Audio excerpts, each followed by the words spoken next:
Welcome to Chillin' 101. We hope this video helps. You start by confirming legal authority. Do not proceed without explicit consent. Once you have written permission, install Termux and update packages so tools run correctly.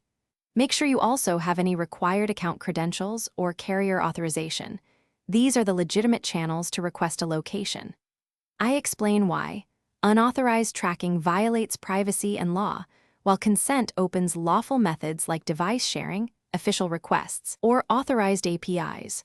Move to the next slide when you have consent and access in hand. You now choose the lawful method. Built-in location services first, because they are designed for this purpose and respect permissions. If you need programmatic access, request carrier or platform APIs through official portals. This requires authorization and documented justification. Termux can help by running diagnostic commands, authenticated API scripts, or SSH to a consenting device, but do not attempt any spoofing or covert methods. Make sure to log each step and keep tokens secure. This proves compliance and safeguards privacy. You complete the process by verifying the target device's sharing settings and confirming network availability. Once done, pull the location via the authorized channel you set up.